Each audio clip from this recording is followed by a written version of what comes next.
बङ्गलादेशी चुनावको पाठ पत्ता साफ होलान् त नेपालका नयाँ दल 2 वर्ष अघि सत्ता ढाल्ने आन्दोलन गरेका युवाहरूको पार्टीले बङ्गलादेशको हालैको आम चुनावमा शर्मनाक पराजय भोग्नु पर्यो। 300 सदस्यीय तल्लो सदनमा राष्ट्रिय नागरिक पार्टीले 6 सिट मात्रै जितेर निराशाजनक नतिजा ल्याउँदै गर्दा विगतमा 3 पटकसम्म सत्ता चलाइसकेको बङ्गलादेश नेसनलिस्ट पार्टीले चाहिँ प्रचण्ड बहुमत सहितको अविश्वसनीय नतिजा निकाल्यो। बङ्गलादेशको यो अकल्पनीय चुनावी नतिजा विश्वव्यापी रूपमै बहसको विषय बन्दै गर्दा त्यसको चर्चा परिचर्चा अनि तुलना र विश्लेषण नेपालमा पनि हुनु स्वाभाविक छ। अझ जेनजी आन्दोलनका कारण भएको सत्ता पलट र संसद विघटन पश्चात हुन लागेको नेपालको आम चुनावमा बङ्गलादेशी नतिजाका बाछिटाहरू पर्ने तर्क समेत गर्न थालिएको छ।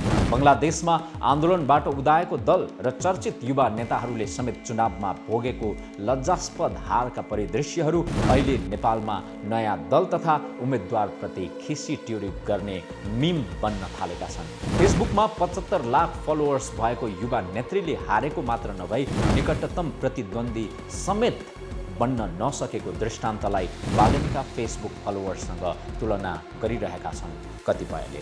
बङ्गलादेशको चुनावी मत परिणामलाई नै नेपालको आसन्न प्रतिनिधि सभा चुनावको सम्भावित नतिजा आकलन गर्ने मानक बनाउँदै कतिपय मानिसहरू आत्मरतिमा रमाउन थालिसकेका छन्। अझ पुराना राजनैतिक दलका कतिपय समर्थक र कार्यकर्ताहरूले त बङ्गलादेशको जस्तै चुनावी नतिजा नेपालमा पनि आउने कल्पना गर्दै मनको लड्डु घिउसँग खान सुरु गरिसकेको देखिन्छ। कतिपय स्वनामधन्य विश्लेषक अनि पार्टी पत्रकारहरू त बङ्गलादेशको चुनावी मत परिणामबाट निकै गदगद पनि देखिन्छन्। उनीहरूको प्रस्तुति हेर्दा लाग्छ मानौ कि अब नेपाली मतदाताले पनि बङ्गलादेशमा जस्तै गरी भोट हाल्नेछन् र जेनजी आन्दोलनबाट उदाएका नयाँ अनुहार नयाँ भनिएका पार्टी र व्यक्तिहरूलाई चुनावमा धुलो चटाइदिनेछन्।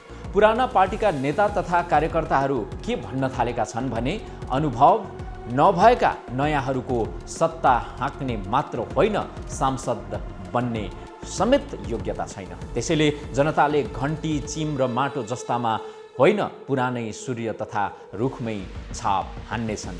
आखिर पुराना राजनीतिक शक्तिका समर्थकहरू एकाएक उत्साहित बनेको र नयाँहरू डिफेन्सिभ बन्न बाध्य बङ्गलादेशी चुनावको मत परिणामको नेपालमा के प्रभाव पर्ला?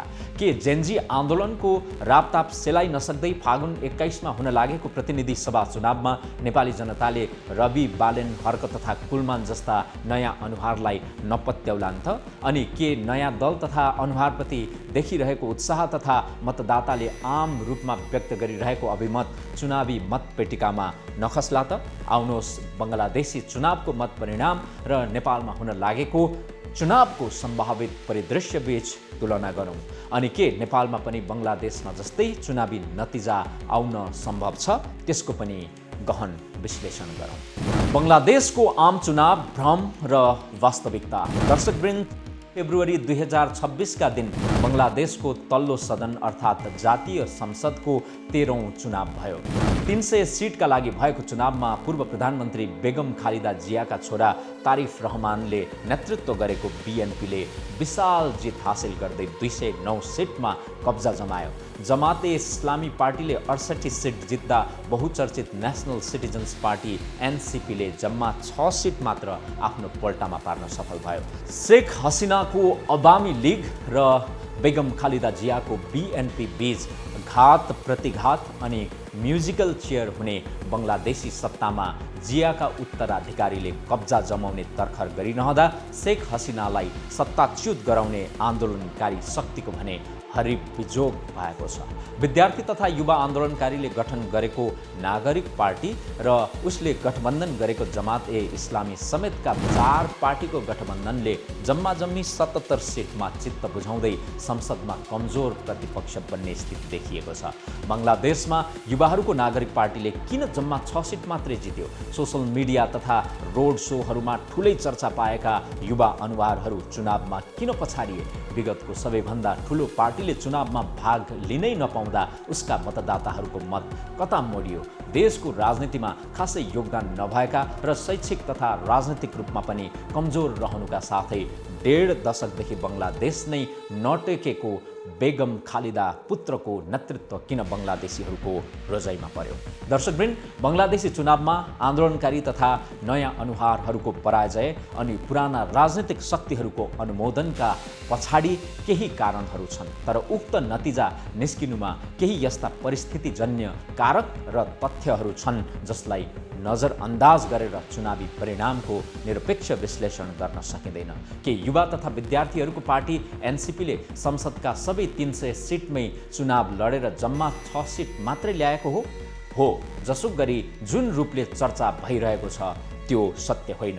वास्तवमा एनसीपीले जम्मा 30 सिटमा मात्रै आफ्ना उम्मेद्वार उठाएको थियो। चुनावमा एनसीपी तथा जमात ए इस्लामी लगायत बीच गठबन्धन भएको हुनाले 270 सिटमा त एनसीपीका उम्मेद्वार नै थिएनन्। त्यसैले चुनाव लडेका मध्ये 20% एनसीपी उम्मेद्वारले जित हात पारेका छन्। बहुदलीय प्रतिस्पर्धाको चुनावी नतिजामा यसलाई लज्जाजनक भन्न सकिँदैन। र अर्को महत्त्वपूर्ण तथ्य के भने बङ्गलादेशमा यो पटक जम्मा 59.44% मात्रै मतदान भएको छ। अर्थात् 100 जनामा 40 जना मतदाताले भोट नै नहालेको निर्वाचनको परिणामको वैधानिकतामा प्रश्न नरहे पनि वैधता चाहिँ सवाल मुक्त छैन। मत परिणाममा उलटफेर पार्न सक्ने जनसङ्ख्या मतदानमै सहभागी भएको छैन। त्यसैगरी सन् 2024 को जनवरीमा भएको चुनावमा 224 सिटमा जित हासिल गरेको बङ्गलादेशको सबैभन्दा पुरानो दल अवामी लीगले प्रतिबन्धका कारण यसपटक चुनावमा भाग लिनै पाएन। अवामी लीग पूर्व प्रधानमन्त्री शेख हसिनाको पार्टी हो। उनी आन्दोलनबाट अपदस्थ भएसँगै अहिले भारतमा शरण लिइरहेकी छन्। त्यसैले चुनावी मैदानमा बीएनपी मात्रै एउटा यस्तो पुरानो खेलाडीको रूपमा रह्यो जसले शासनका चालबाजी बुझेको थियो। बङ्गलादेशमा नयाँ शक्तिको हारका कारणहरू। दर्शकवृन्द, बङ्गलादेशी चुनावमा नयाँहरूको हार र पुराना शक्तिको पुनरागमनको यथार्थलाई अब स्वीकार गर्नुको विकल्प छैन। आखिर नयाँहरूले किन हारे अनि चुनाव जित्ने गरी आफूलाई मजबुत गराउन सकेनन् त? आउनुहोस् यसबारे चर्चा गरौँ। पहिलो कुरा त बङ्गलादेशमा 2024 को जुलाईमा भएको आन्दोलनको रापताप अहिले सेलाइसकेको अवस्था थियो। शेख हसिनालाई अपदस्थ गर्ने युवाहरूको आन्दोलनले जुन सपना देखेको थियो, चुनावी विलम्ब र राजनीतिक संशयले गर्दा त्यो धुमिल बन्दै गयो। प्रमुख आन्दोलनकारी युवा ओस्मान हादीको गत डिसेम्बरमा मृत्यु भएसँगै बङ्गलादेशमा स्थापित पुरानो राजनीतिक शक्तिलाई चुनौती दिने र जनसमूहलाई अपिल गर्न सक्ने नयाँ अनुहारको अभाव देखियो। यद्यपि ओस्मान हादी कुनै राजनीतिक दलमा आबद्ध थिएनन् र यो चुनावमा स्वतन्त्र उम्मेदवारी दर्ता गरेका थिए, तर उनको हत्यापछि बङ्गलादेशमा वैकल्पिक राजनीतिक धार निकै नै कमजोर बन्यो। विद्यार्थी राजनीतिको आन्दोलनका बीचबाट सन् 2025 को फेब्रुअरीमा नेसनल सिटिजन्स पार्टी उदाएको भए पनि आन्दोलनका अगुवा ओस्मान हादीले सो पार्टीलाई कहिले इन्डोर्स गरेनन्। वास्तवमा हादी र सो पार्टीका नेताबीच सन् 2024 को युवा आन्दोलनको जस कसले लिने भन्नेमा नै होडबाजी चल्दै आएको थियो। बङ्गलादेशमा सत्ता पलटसँगै बढेको धार्मिक अतिवाद तथा अल्पसङ्ख्यकमाथिको बर्बरताका कारणले गर्दा पनि आम तटस्थ मतदाताहरूले अतिवादी नयाँ शक्तिको साटो पुरानै नरमपन्थी राजनैतिक शक्तिहरूको ओत खोजेको हुन सक्छ। साँध जोडिएको आणविक महाशक्ति र विगतको मित्र राष्ट्र भारतसँगको सम्बन्ध तनावपूर्ण हुँदै जाँदा भविष्यमा भेनेजुएलाको नियति भोग्नुपर्ने भय कतिपय सचेत मतदातामा देखिँदा उनीहरूले विगतमा सत्ता तथा कूटनीति चलाइसकेको पुरानो दल नै रोजेको हुन सक्छ। हुन त 30 सिटमा चुनाव लड्दा 6 सिटमा जित्नु भनेको 20% जित हो।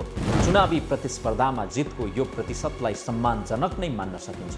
तर युवाहरूको उक्त पार्टीले न त चुनावी राजनीतिमा विश्वास जोगाउन सक्यो, न त परिणाममै खरो उत्रन सक्यो। कट्टरपन्थी जमात ए इस्लामी पार्टीसँग गठबन्धन गरेर चुनाव लड्ने घोषणा गरेसँगै गत डिसेम्बरमै एनसीपीको हारको प्रक्षेपण भइसकेको थियो।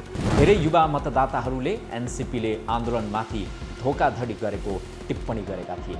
परम्परागत कट्टरवादी दलसँग चुनावी गठजोड गर्नु र जम्मा 30 सिटमा मात्रै उम्मेद्वार उठाउने कदमका कारण एनसीपी प्रति ती युवा मतदाता बिच्किए जसले ब्रान्ड न्यू राजनैतिक पार्टीलाई जिताउन खोजेका थिए।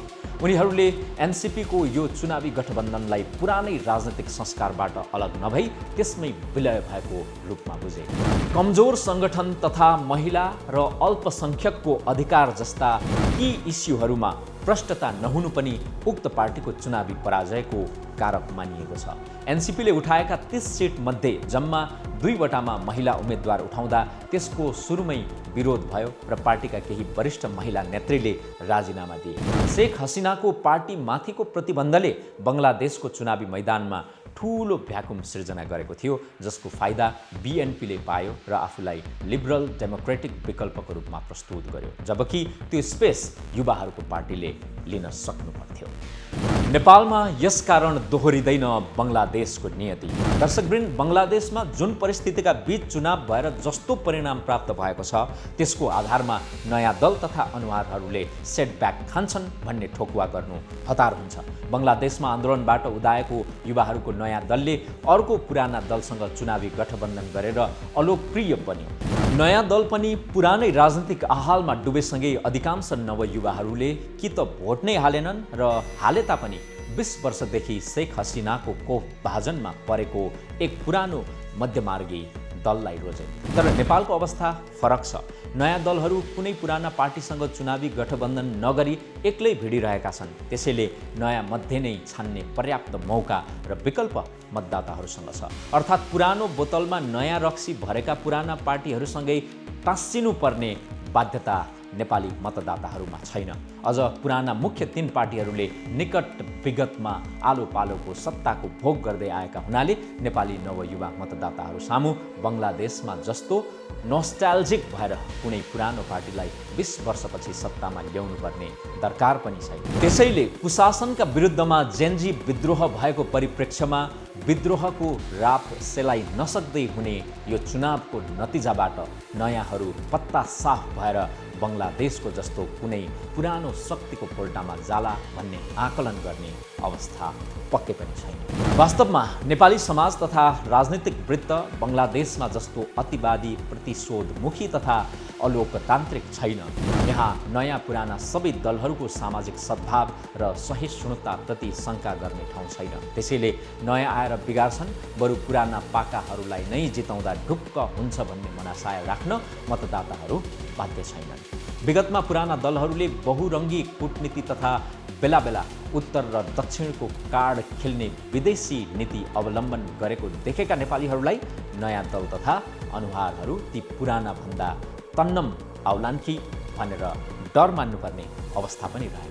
अर्को कुरा, भदौमा भएको जेनजी आन्दोलनको रापताप, उत्साह र एक नवयुवाहरूको मन र वचनमा प्रष्टै अनुभूत हुन्छ र त्यो मतमा पनि प्रकट हुने सम्भावना देखिन्छ।